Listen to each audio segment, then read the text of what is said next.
السلام علیکم ورحمۃ اللہ وبرکاتہ،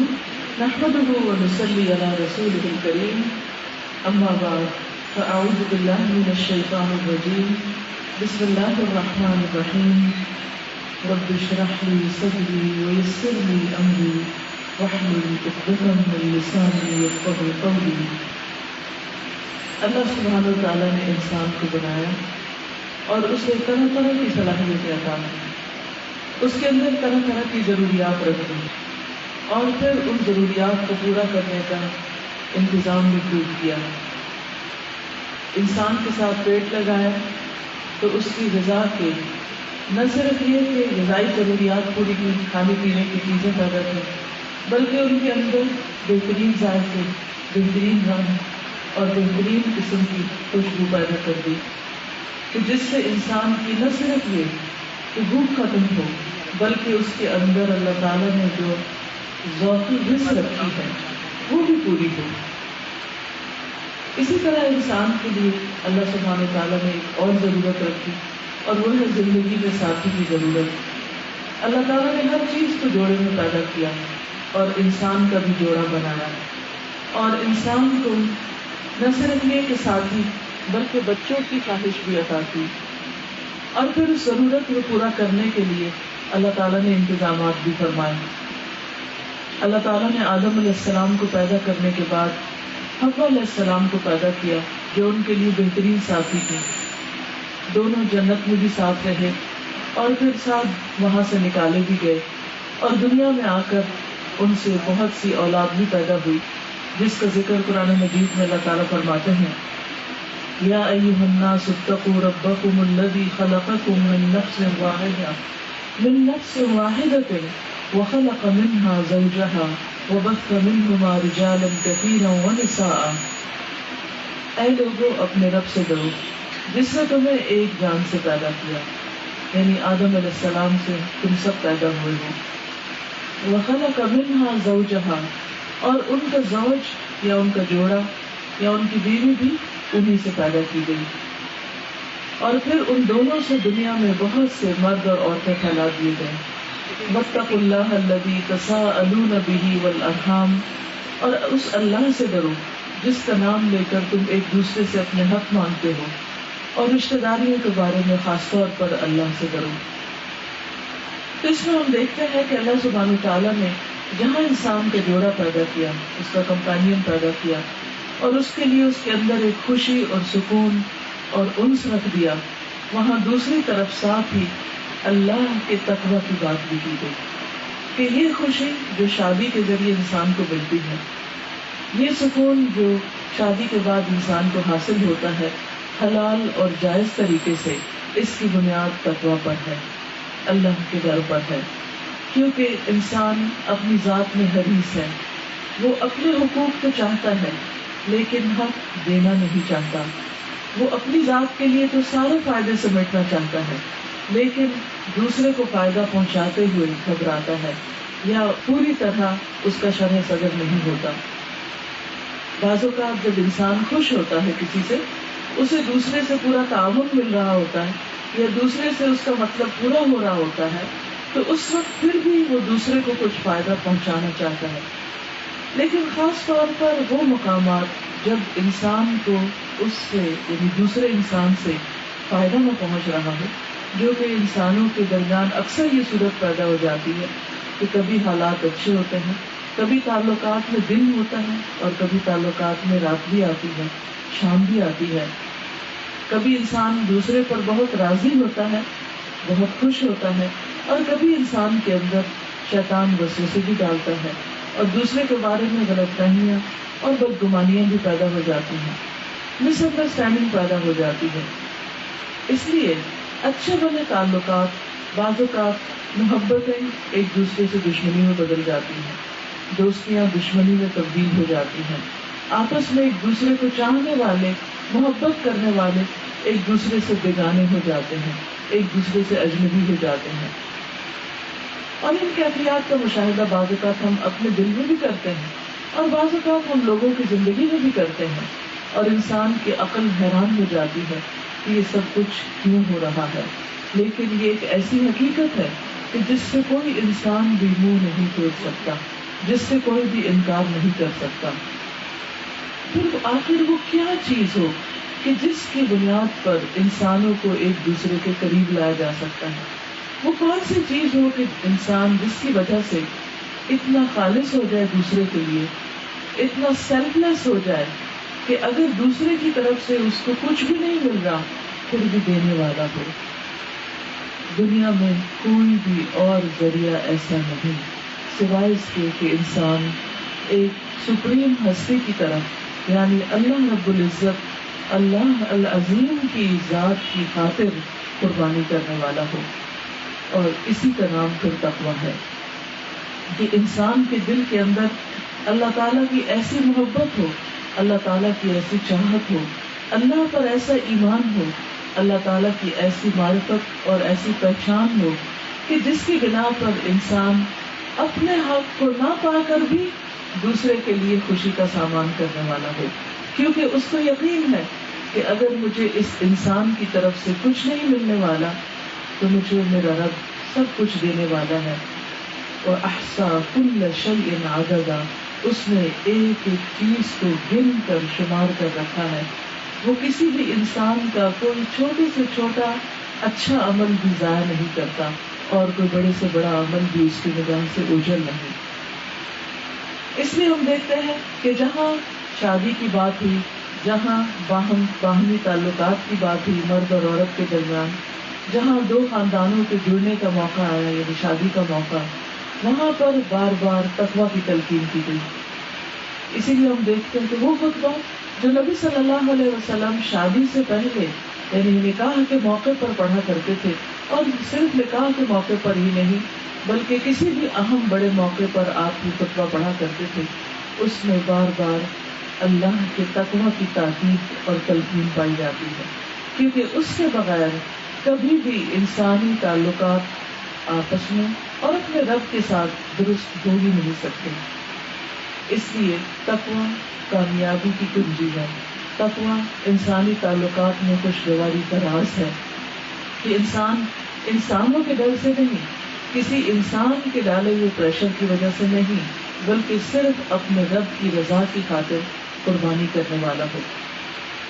اور اس میں ہم دیکھتے ہیں کہ سب سے بڑی قربانی انسان کے جذبات کی قربانی ہوتی ہے، انا کی قربانی ہوتی ہے. انسان بعض اوقات اپنا مال بھی دے دیتا ہے، انسان بعض اوقات اپنی پسندیدہ چیزیں بھی دے دیتا ہے، لیکن جب اس کی اپنی ذات کا مسئلہ آتا ہے، جب انا کا مسئلہ آتا ہے تو بعض اوقات انسان اس پر اڑ جاتا ہے. اور ہسبینڈ وائف کے درمیان، شادی شدہ رشتوں کے درمیان یا خاندانی رشتوں کے درمیان یہ انا بارہا انسانوں کے بیچ میں آ جاتی ہے، خصوصاً جب ایک انسان دوسرے سے ہرٹ ہوتا ہے، جب ایک انسان کو دوسرے انسان سے تکلیف پہنچتی ہے تو پھر اس کو معاف کرنا اور دوبارہ اس سے محبت کرنا اور اس کے لیے اپنے دل کو اچھا کرنا اور اس سے حقوق نہ ملنے کے باوجود یا اپنی پسند اور مرضی کی چیز نہ ملنے کے باوجود بھی اس کے ساتھ اچھا سلوک کرتے جانا، یہ صرف اسی وقت ممکن ہے جب انسان اللہ رب العزت کی خاطر کرنے والا ہو، انسانوں کی خاطر نہیں. کیونکہ جب انسان کو انسان کے لیے کچھ کرنا ہوگا تو پھر تو برابر کی بات ہوگی، پھر تو مقابلے کی بات ہوگی، پھر تو اس وقت انسان یہ دیکھے گا کہ مجھے کیا مل رہا،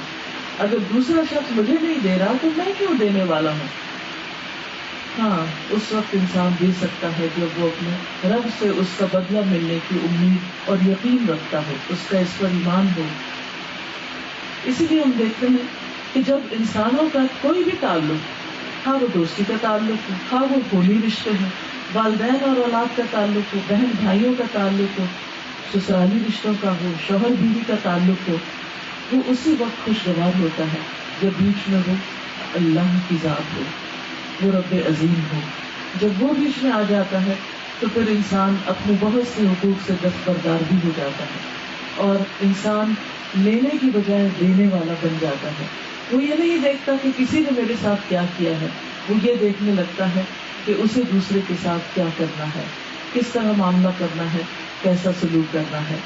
اور ایسا کرنے والا یعنی تقویٰ رکھنے والا نہ صرف یہ کہ انسانوں کے درمیان عزت پاتا ہے بلکہ وہ اللہ کے ہاں بھی سب سے زیادہ عزت والا ہوتا ہے۔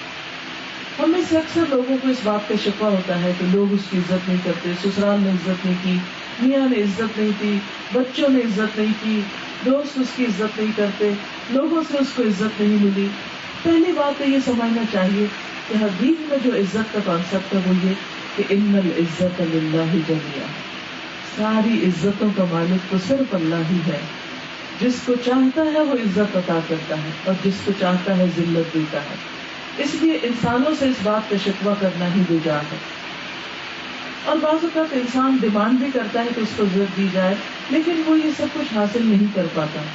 ہاں، اگر انسان اللہ سے ڈر کر دوسروں سے معاملہ کرنے لگتا ہے، اللہ کی محبت میں دوسروں کا خیال کرنے لگتا ہے، اللہ کی محبت میں دوسروں کو کھلاتا ہے پلاتا ہے، اللہ کی محبت میں کسی کو دیتا ہے اور کسی سے روکتا ہے، تو ایسی صورت میں اس کے اندر جو کیفیت پیدا ہوتی ہے، اس کیفیت کی بنا پر وہ اللہ کا سب سے معزز بندہ بن جاتا ہے۔ سورۃ الحجرات کی آیت نمبر 13 میں اللہ تعالیٰ فرماتے ہیں ان اکرمکم عند اللہ اتقاکم، بے شک تم میں سب سے زیادہ عزت دار اللہ کے نزدیک وہ ہے جو تم میں سب سے زیادہ اللہ سے ڈرنے والا ہے۔ کیونکہ جب انسان اللہ سے ڈرتا ہے تو وہ صرف زبان اور ہاتھ ہی نہیں روکتا،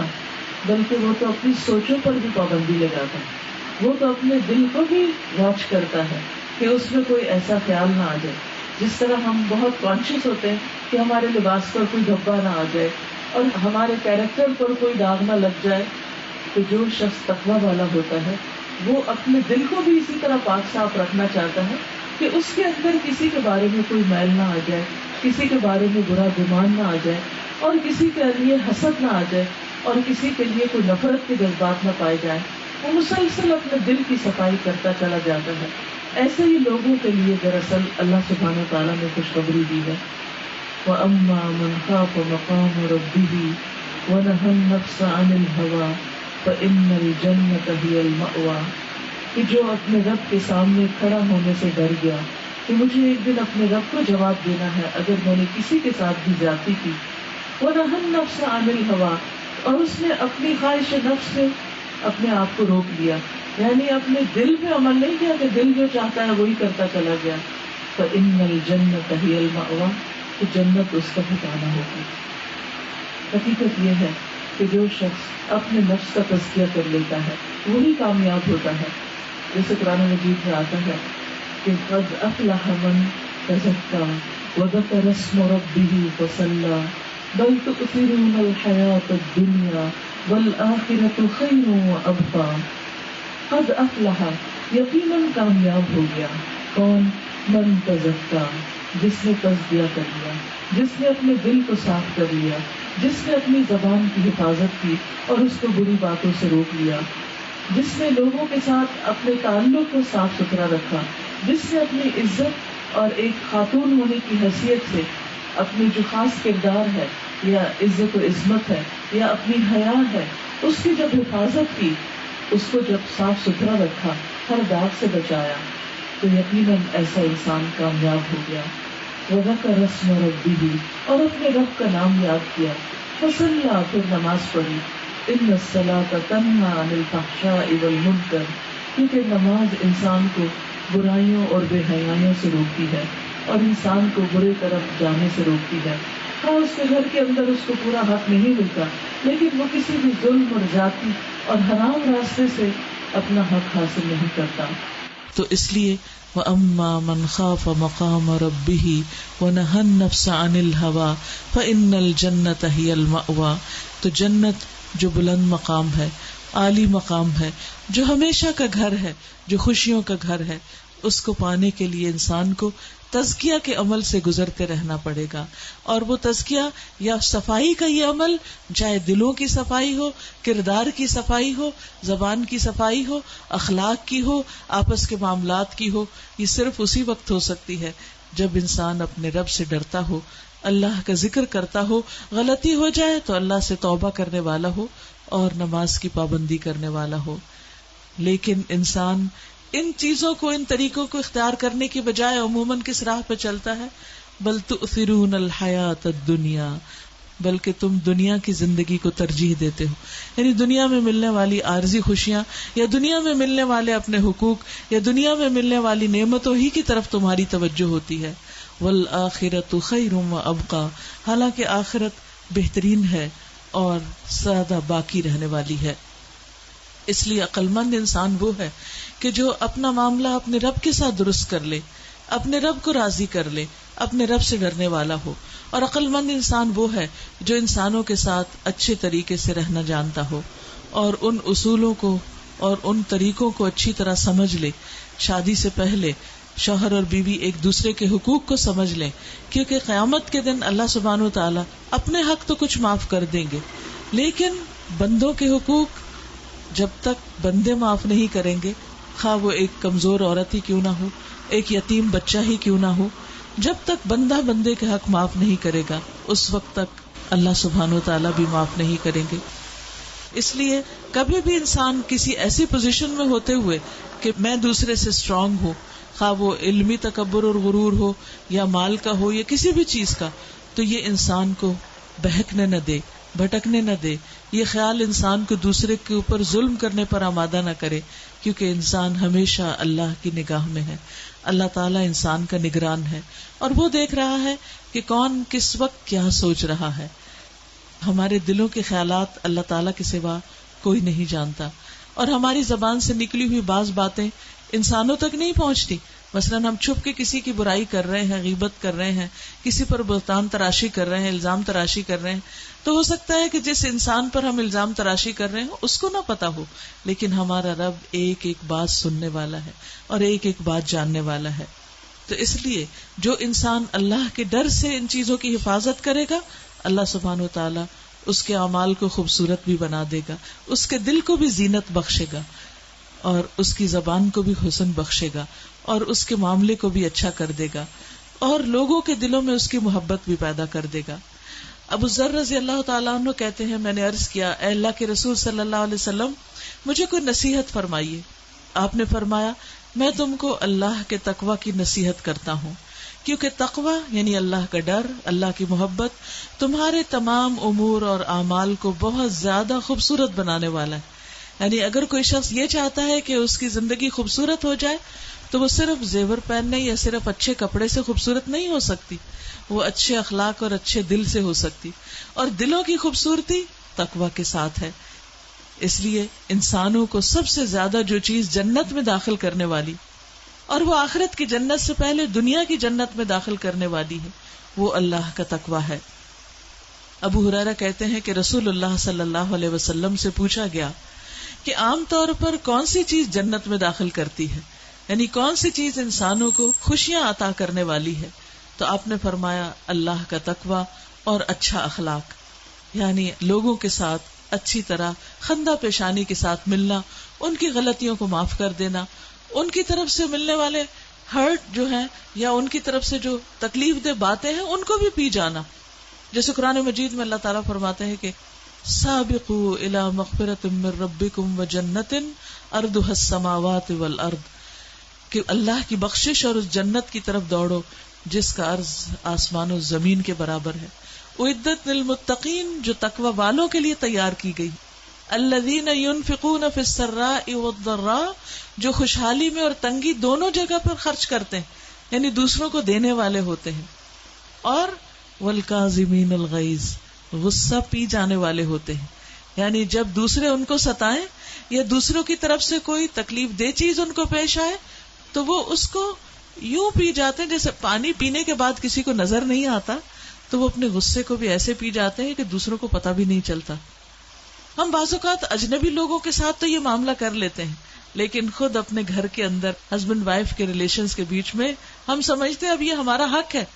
کہ ہم جیسے چاہیں دوسرے کے ساتھ بولیں، جیسے چاہیں دوسرے کو، کیونکہ ہم دوسرے سے محبت. بعض اوقات لوگ کہتے ہیں چونکہ مجھے آپ سے محبت ہے اس لیے میں آپ کے ساتھ ایسا کرتا ہوں. محبت یہ لائسنس نہیں دے دیتی انسانوں کو کہ وہ دوسرے کو اذیت دینا شروع کر دے یا دوسرے کو ستانا شروع کر دے. نہیں، جتنا جو رشتہ زیادہ قریب ہو اس میں اتنے ہی تقوی کی اور ایسی چیزوں کو پی جانے کی اور ختم کر دینے کی ضرورت ہے، کیونکہ اس کے بغیر انسان کی زندگی کی گاڑی خوشگواری سے نہیں چل سکتی. اور اس میں آپ دیکھیں انسانوں میں جتنے بھی رشتے ہیں نا، اس میں سب سے کلوزسٹ رشتہ ہسبینڈ وائف کا ہوتا ہے، جس میں آپس میں کوئی حجاب نہیں ہوتا، جو ایک دوسرے کے جسمانی طور پر، روحانی طور پر، جذباتی طور پر ایک دوسرے کے انتہائی قریب ہوتے ہیں. لہذا شادی کے موقع پر جہاں اور بہت سی تیاریاں ہوتی ہیں، جہاں پر اچھے خوبصورت لباس بنائے جاتے ہیں، جہاں گھروں کو سجایا جاتا ہے، جہاں پر زیورات کی تیاری ہوتی ہے، وہاں اس کے ساتھ ساتھ دلوں کو خوبصورت بنانے کی بھی ضرورت ہے، اخلاق کو بھی خوبصورت بنانے کی ضرورت ہے، کیونکہ اس سے گھروں کے اندر روشنی ہوتی. یعنی ایک تو روشنی ہے جو بجلی سے حاصل ہوتی ہے، ہمیں اچھے اچھے پنکھوں میں لگا لیں تو گھر روشن ہو جائے گا، قیمتی سے قیمتی شینڈلیئر لٹکا لیں تو گھر بہت خوبصورت اور عمدہ لگے گا. لیکن خوبصورت روشنیوں سے گھر روشن نہیں ہوتے جب تک وہاں مسکراہٹوں کی روشنی نہ ہو. اور سب سے زیادہ مسکرانے کی ضرورت ہے انسان کو گھر کے اندر، شوہر کو بیوی کے سامنے اور بیوی کو شوہر کے سامنے. اس لیے جو بھی نئے کپل ہوں یا پرانے ہوں، اگر وہ چاہتے ہیں کہ ان کے آپس کے تعلقات درست ہو جائیں تو غصہ آنے کے باوجود مسکرانا سیکھیں، ناراضگی کے باوجود سلام کرنا سیکھیں، ایک دوسرے سے دور ہونے کے باوجود ایک دوسرے کی کیئر کرنا سیکھیں. تو آپ دیکھیں گے کہ ادفع باللتی ہی احسن، جب تم کسی کی برائی کو احسن طریقے سے دور کرو. مثلا شوہر شاؤٹ کر رہا ہے اور آپ آرام سے سرگوشی میں بات کر رہے ہیں، یہ آپ کی چوائس ہے، آپ کر سکتے ہیں. آپ چاہیں تو اس سے بھی زیادہ اونچی آواز میں چلائیں، اور آپ چاہیں تو پیار سے آرام سے بات کر لیں. تو یہ ہے ادفع باللتی ہی احسن، اس طریقے سے جواب دینا جو زیادہ بہترین ہے. تو جب اس طریقے سے آپ جواب دیں گے تو انشاءاللہ اللہ تعالیٰ نے جو فطری محبت اور رحمت اور مودت دونوں کے درمیان رکھی ہے وہ واپس آ جائے گی، وہ سامنے آ جائے گی. ہمارے غیظ و غضب اور ہمارے غصے اور ہماری غلط فہمیاں اور بدگمانیاں اور ناراضگیاں اور جیلسیز جو ہیں وہ اصل محبت کو سپریس کر دیتی ہیں، جبکہ اللہ سبحانہ وتعالیٰ نے یہ رشتہ بنایا ہی محبت کا. محبت انسان کی ضرورت ہے، محبت انسان کے لیے خوشی کا باعث ہے، اور محبت کے لیے ٹرسٹ کا ہونا ضروری ہے. اور ٹرسٹ میں کیا کہ اگر میں نے کوئی بات غصے میں کہہ بھی دی دوسرے کو تو وہ مائنڈ نہیں کرے گا، اور اس کا ثبوت دینا ہوگا کہ کوئی بات نہیں، معاف کرتے ہوئے دوسرے کو ایک وسعت دینی ہوگی کہ کوئی بات نہیں، مجھے پتا تھا آپ غصے میں تھے اس لیے آپ نے کہا، آپ ایسے ہیں نہیں. ہم اس کے برعکس رویہ اختیار کرتے نہیں، چونکہ آپ ایسے ہیں اس لیے مجھے آپ سے یہی توقع تھی کہ آپ ایسا ہی کریں گے. نہیں، بینیفٹ آف ڈاؤٹ بھی دے دیں. ہر انسان کے اندر خیر بھی ہوتی ہے، شر بھی ہوتی ہے، لیکن ہم عام طور پر شر کا ذکر تو ضرور کرتے ہیں، لیکن دوسرے کے اندر جو خیر ہوتی ہے اس کو مینشن کرنا بھول جاتے ہیں. تو اللہ سبحانہ وتعالیٰ نے میاں بیوی کا آپس کا جو رشتہ بنایا اس کے بارے میں ارشاد باری تعالیٰ ہے، وَمِنْ آيَاتِهِ أَنْ خَلَقَ لَكُم مِّنْ أَنفُسِكُمْ أَزْوَاجًا لِتَسْكُنُوا إِلَيْهَا وَجَعَلَ بَيْنَكُم مَّوَدَّةً وَرَحْمَةً إِنَّ فِي ذَلِكَ لَآيَاتٍ لِقَوْمٍ يَتَفَكَّرُونَ. اور اس کی نشانیوں میں سے ایک یہ ہے کہ اس نے تمہاری ہی جنس سے تمہارے لیے بیویاں پیدا کی تاکہ تم ان کے پاس سکون حاصل کرو. یاد رکھیے، عورت کا یہ بنیادی رول ہے، بیسک کردار ہے کہ وہ اپنے شوہر کے لیے سکون کا باعث ہو. شوہر جب گھر آئے تو وہ اس کے لیے باہر کی ساری تھکاوٹوں اور فتنے فساد کو صاف کرنے کا ذریعہ بنے، اس کے لیے امن کا گوشوارہ بن جائے. تو یہ شادی کا بنیادی مقصد ہے. اللہ نے بیوی کو کس لیے پیدا کیا؟ تاکہ وہ شوہر کے لیے سکون بنے. لیکن اگر بیوی شوہر کو بدتمیزی سے پیش آتی ہے، بد اخلاقی کا مظاہرہ کرتی ہے، اس کی ضرورت پوری نہیں کرتی، اس کے پاس بلانے پر اس کی بات نہیں سنتی، تو پھر آپ نے گویا اللہ سبحانہ و تعالیٰ کے اس حکم کی نافرمانی کی کہ جو اتنا واضح طور پر اس نے دیا کہ تمہیں اس لیے بنایا گیا لِتَسْكُنُوا إِلَيْهَا، کہ تم ان کے لیے سکون کا باعث ہو، اور تمہارے درمیان محبت اور رحمت پیدا کر دی. تو بحیثیت خواتین میں اپنے آپ کو اور آپ سب کو یہ سوال کروں گی، کیا ہم اپنے شوہروں کے لیے سکون کا باعث ہیں؟ کیا ہم ان کے غم، غصے، ان کے اندر کی بے چینیوں اور ان کی تکلیفوں کو دور کرنے کا ذریعہ ہیں؟ جب ایسے مواقع آتے ہیں کہ جب وہ گھبرائے ہوئے آتے ہیں، جیسے رسول اللہ صلی اللہ علیہ وسلم غار حرا سے جب فرشتے کو دیکھ کر واپس گھر پلٹے تھے تو آپ گھبرائے ہوئے تھے تو حضرت خدیجہ نے ان کے ساتھ کیا معاملہ کیا؟ حضرت خدیجہ ہمارے لیے رول ماڈل ہیں. کیسا معاملہ کیا تھا؟ آپ صلی اللہ علیہ وسلم نے فرمایا مجھے اپنی جان کا خوف ہے. وہ کہتے ہیں کلا واللہ لا یخزیک اللہ ابدا، ہرگز نہیں، آپ بالکل نہیں ڈریے، اللہ آپ کو کبھی بھی رسوا نہیں کرے گا. آپ تو غریبوں کے ہم غم خار ہیں، آپ تو بیواؤں کی مدد کرنے والے ہیں، آپ تو دوسروں کو کما کر دینے والے ہیں، ان کی ضروریات پوری کرنے والے ہیں، آپ تو لوگوں کے دکھ تکلیفیں دور کرتے ہیں، اللہ آپ کو کبھی رسوا نہیں کرے گا. آپ صلی اللہ علیہ وسلم کانپ رہے تھے، انہوں نے آپ کو چادر اڑا دی تاکہ آپ سکون میں آئے. آپ صلی اللہ علیہ وسلم کے اوپر پریشانی کی ایک الگ کی کیفیت تھی. حضرت خدیجہ ان کو اپنے امزاد کے پاس لے گئیں، اپنے کزن کے پاس لے گئیں تاکہ ان سے کچھ کاؤنسلنگ کروائیں اور ان سے بات چیت کروائیں اور ان کے ذریعے آپ صلی اللہ علیہ وسلم کا حوصلہ بڑھائیں. کیا ہم آج ایسی ہی بیویاں ہیں کہ جب ہمارے شوہر اس طرح پریشانی کی حالت میں گھروں کو لوٹے، کسی کاروباری پریشانی کی وجہ سے، کسی خاتون کے فتنے کی وجہ سے، کیونکہ آپ کو معلوم ہے کہ گھر کے باہر کتنا فتنہ ہے، کوئی سڑک خالی نہیں جہاں عورتوں کی تصویریں نہ ہوں، کوئی دفتر ادارہ خالی نہیں جہاں ہر طرح کی خوبصورت لڑکیاں نہ ہوں. جب شوہر سارا دن ایسے لوگوں اور ایسے ماحول کے بیچ میں سے ہو کر گھر لوٹیں تو ان کو کیسی بیوی چاہیے جو ان سب سے زیادہ کیئرنگ ہو، ان سب سے زیادہ اچھی ہو، ان سب سے زیادہ اپنے شوہر کا خیال رکھنے والی ہو. جب شوہر کے لیے ہم ایسی بیوی بنیں گے تو اس کو کسی دوسری طرف آنکھ اٹھا کے دیکھنے کی ضرورت نہیں. لیکن جب ہم اس کے حقوق کا انکار کر دیتے ہیں اور اس کے لیے ایسی بیوی نہیں بنتے جیسے حضرت خدیجہ حضور صلی اللہ علیہ وسلم کے لیے تھی، تو پھر گھروں کے اندر بھی فتنے ہوتے ہیں اور باہر بھی ہوتے ہیں اور سکون ختم ہو جاتا ہے. اور شیطان جو ہمارا دشمن ہے وہ چاہتا یہی ہے کہ گھروں کے اندر سے سکون ختم ہو، خوشیاں ختم ہو اور فتنے فساد ہو. اس لیے بہت ضروری ہے کہ ہم اپنے اندر اعلیٰ کردار پیدا کریں اور ایسے نہیں کہ چھوئی موئی بن جائیں کہ اگر شوہر پریشان ہے تو ہم اس سے زیادہ پینک کریٹ کر دیں اور چیخنا چلانا شروع کر دیں اور گھر کے اندر ایک مصیبت ڈال دیں. نہیں، کام ڈاؤن. اللہ نے عورت کو محبت کرنے والا بنایا ہے، کیئرنگ بنایا ہے، کیونکہ ماں کا روپ دیا ہے نا. تو ہم صرف بچوں کے لیے ماں نہیں ہوتے. یہ ماں والے جو جذبات ہیں نا ہمارے اندر، یہ شوہروں کے لیے بھی ہونے چاہیے، کیونکہ ایٹ ٹائم شوہر بچوں جیسا بہیو کرنے لگتے تو اس موقع پر پریشان نہیں ہونا چاہیے. اس موقع پر بہت محبت کے ساتھ، تحمل کے ساتھ، بہت پیار کے ساتھ اور بہت کیئر کے ساتھ اس کا حوصلہ بڑھانا چاہیے. جب وہ چاروں طرف سے پریشانیوں میں گھر جائے تو اس کے لیے آپ ایک آخری سہارا ہوں، ایک ایسا سکون کا ذریعہ ہوں کہ جس سے اس کو ایک نئی انرجی ملنے والی ہو. آپ وہ ہوں اس کے لیے کہ جس سے اس کا دل خوش ہو جائے. تو آپ دیکھیں گے کہ پھر آپ کو کیا ملتا ہے. آپ کو وہ ملے گا جس کا آپ سوچ بھی نہیں سکتے، یعنی اس سے بھی زیادہ آپ کو واپس ملنے والا ہے. اور اگر دنیا میں کسی وجہ سے نہیں تو اللہ سبحانہ و تعالیٰ کے ہاں جنت کے 8 دروازے کھلنے والے ہیں. آپ صلی اللہ علیہ وسلم نے فرمایا جو عورت 5 وقت کی نماز پڑھے، رمضان کے روزے رکھے اور اپنے شوہر کا دل خوش کر دے، وہ جنت کے جس دروازے سے چاہے داخل ہو جائے. جنت کے جس دروازے سے چاہے داخل ہو جائے، یعنی ایک طرف اللہ کے حقوق پورے کرنے والی ہو اور دوسری طرف شوہر کا خیال کرنے والی ہو تو اس کے لیے جنت کے دروازے کھلیں. تو اس لیے ہم خواتین کو، آپ سوچ رہی ہوگی کہ ہمیں کیوں بار بار نصیحت کریں، اس لیے کہ آپ میرے سامنے بیٹھی. میں اس وقت مردوں سے خطاب نہیں کر رہی، میں عورتوں سے کر رہی. اگر ہم اپنا رول پہچان لیں، ہم اپنی ذمہ داری پوری کریں تو انشاءاللہ وہ بھی اپنی ذمہ داری پوری کرے. کیونکہ محبت سخت سے سخت انسان کو پگھلا دیتی ہے.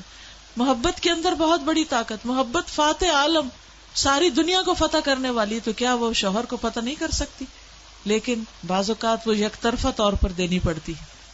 دوسری طرف سے اگر محسوس نہیں بھی ہو رہی تو یک طرفہ طور پر دل پہ پتھر رکھ کے بھی اور اللہ سے اجر کی توقع رکھ کے انسان محبت دیتا رہے تو بہت سے معاملے گھر کے اندر ہی سلجھ جاتے ہیں. ایک دوسرے کے عیب وہیں چھپ جاتے ہیں اور گھر سے باہر بات نہیں جاتی، کیونکہ اللہ تعالیٰ نے دونوں کے رشتے کو ہن لباس لکم وانتم لباس لہن بتایا ہے کہ وہ تمہارے لیے لباس ہیں اور تم ان کے لیے لباس ہو. رسول اللہ صلی اللہ علیہ وسلم نے فرمایا قیامت کے دن اللہ کے نزدیک سب سے برا شخص وہ ہوگا جو اپنی بیوی کے پاس جائے اور بیوی اس کے پاس آئے اور پھر وہ اپنے بیوی کی راز کی باتیں دوسروں کو بتائے. یعنی ایک دوسرے کے رازوں کی حفاظت کرنا ضروری ہے اور اس کا ذکر کسی اور سے کرنا نہیں چاہیے، اور دونوں کو ایک دوسرے کے لیے تحفظ کا، کمفرٹ کا ذریعہ بننا چاہیے. یعنی جہاں عورت کو مرد کے لیے تحفظ کا ذریعہ ہونا چاہیے، وہاں مرد کو بھی عورت کے لیے حفاظت کرنے والا، اس کے حقوق کی پروٹیکشن کرنے والا. نہ صرف یہ کہ اس کی خود حقوق دینے والا، یعنی جو اس پر لازم ہے، یعنی مرد کے اوپر جیسے نان نفقہ دینا اور بیوی کا خیال رکھنا، اس کو ہر طرح کی مشکلات سے بچانا، اس کے کاموں کو آسان کرنا، بلکہ خاندان والوں کے سامنے بھی وہ ایک آڑ بن جائے. ایسا ہوتا ہے بعض اوقات ایک شوہر اپنی بیوی کے ساتھ بہت اچھا ہوتا ہے، لیکن بعض اوقات ساس کے بہکانے سے، نند کے بہکانے سے، کسی اور کے، اس کے اندر کو بدگمانیاں، غلط فہمیاں شیطان کی طرف سے ڈالی ہوئی آ جاتی. تو ایسی صورت میں بھی شوہر کو بیوی کے لیے ایک پروٹیکشن بن جانا چاہیے کہ یہ اپنا سب کچھ گھر بار چھوڑ کر یہاں آئی ہے، اس نے اپنے ماں باپ کا پیارا گھر چھوڑا، ان کی محبتوں کو چھوڑا ہے، بہن بھائیوں کی محبتوں کو چھوڑا ہے، اپنی دوستوں کو چھوڑا ہے. دیکھیے ایک لڑکی جب کسی دوسرے گھر میں آتی ہے تو وہ بہت کچھ قربانیاں کر کے آتی ہے، بہت سی چیزوں کی ہجرت کر کے آتی، تو اس کا دوسرے گھر پر حق ہوتا ہے. تو سب سے زیادہ شوہر کا حق بنتا ہے، اس کا فرض بنتا ہے کہ وہ بیوی کو محبت دینے والا ہو اور ہر طرف سے ایک طرح سے پروٹیکٹ کرنے والا ہو، اور جتنی بھی اس کے اوپر آنے والی تکلیفیں ان کا مداوع کرنے والا ہو، کیونکہ وہ اس شخص کے وعدے پر آ گئی ہے جو اس نے لوگوں کے سامنے اور اللہ کے سامنے کیا تھا کہ وہ اس عورت کے حقوق کی حفاظت کرے گا. پھر اسی طرح بیوی کے اوپر بھی کچھ ذمہ داریاں آتی ہیں. رسول اللہ صلی اللہ علیہ وسلم نے فرمایا، عورت اس وقت تک ایمان کی حلاوت نہیں پا سکتی جب تک اپنے شوہر کا حق ادا نہیں کرتی. یعنی جب تک شوہر کو خوش نہیں کرتی اس وقت تک ایمان کی مٹھاس بھی حاصل نہیں ہوگی. یعنی ایک ایمان کی مٹھاس حاصل ہوتی ہے نماز پڑھ کے، روزہ رکھ کے اور اس طرح کے اچھے اچھے کام کر کے، اور ایک ایمان کی حلاوت اور مٹھاس حاصل ہوتی ہے شوہر کے حقوق کا خیال رکھ کے. پھر اسی طرح بہترین بیوی کی صفت یہ بتائی گئی کہ وہ اپنے شوہر کی ہم نوائی کرنے والی ہو، یعنی اس کی ہاں میں ہاں ملانے والی ہو، اس کی بات ماننے والی ہو، ہمدردی کرنے والی ہو، کیئرنگ ہو اور اللہ سے ڈرنے والی ہو، اور معروف میں شوہر کی اطاعت کرنے والی ہو. کیونکہ جس حدیث میں یہ آتا ہے کہ وہ جنت کے جس دروازے سے چاہے داخل ہو جائے، اس میں ایک روایت میں یہ بھی آتا ہے کہ جو عورت 5 وقت کی نماز پڑھتی ہو، رمضان کے روزے رکھتی ہو، اپنی شرمگاہ کی حفاظت کرتی ہو، یعنی اپنے شوہر کے علاوہ کسی اور مرد کے ساتھ اس کے تعلقات نہ ہو، اور اپنے شوہر کی اطاعت کرتی ہو، اس سے کہا جائے گا کہ جنت کے جس دروازے سے چاہو داخل ہو جاؤ. یعنی اس میں عورت کو خاص طور پر اپنے شرم و حیا کی حفاظت ضروری ہے، جیسے لباس کی، اپنی زیب و زینت کی، اپنی خوبصورتی کی. یہ سب کچھ شوہر کی امانت ہے، اسے شوہر کے علاوہ کسی اور کے لیے نہیں رکھنا چاہیے. پھر اسی طرح ایک اور روایت میں آتا ہے کہ حسین بن محسن کی پھپھی جو ہیں وہ کسی کام سے حضور صلی اللہ علیہ وسلم کی خدمت میں حاضر ہوئی، تو آپ نے ان کا کام کرنے کے بعد پوچھا کیا تم شادی شدہ ہو؟ انہوں نے عرض کیا جی ہاں. تو آپ نے ان سے پوچھا کہ تمہارا اپنے شوہر کے ساتھ کیسا رویہ ہے، یعنی ان کا کتنا خیال رکھتی ہو؟ انہوں نے کہا کہ میں نے ان کی خدمت کرنے میں، اطاعت کرنے میں کبھی کسر نہیں چھوڑی، یعنی میں بہت خیال رکھتی ہوں، سوائے اس چیز کے جو میرے بس میں نہ ہو. یعنی کچھ چیزیں انسان کر سکتا ہے، کچھ چیزیں انسان اپنی صحت کی وجہ سے، مجبوری کی وجہ سے، مصروفیت کی وجہ سے بعض اوقات نہیں کر سکتا، لیکن وہ اندر ضد نہیں رکھتا، انٹینشنلی غلط کام نہیں کرتا. تو آپ نے فرمایا دیکھ لو تمہارا اس کی نظر میں کیا مقام ہے، سوچ لو شوہر تمہارے بارے میں کیا رائے رکھتا ہے کہ میری بیوی کیسے ہے، کیونکہ وہی تمہاری جنت اور جہنم ہے. تو اس لیے جہاں شادی سے پہلے والدین کے نظر میں اپنا مقام دیکھنے کی ضرورت ہے کہ وہ ہمارے بارے میں کیا کہتے ہیں، اسی طرح شادی کے بعد شوہر کی نگاہ میں مقام اچھا رکھنا بھی ہماری ذمہ داریوں میں سے ہے.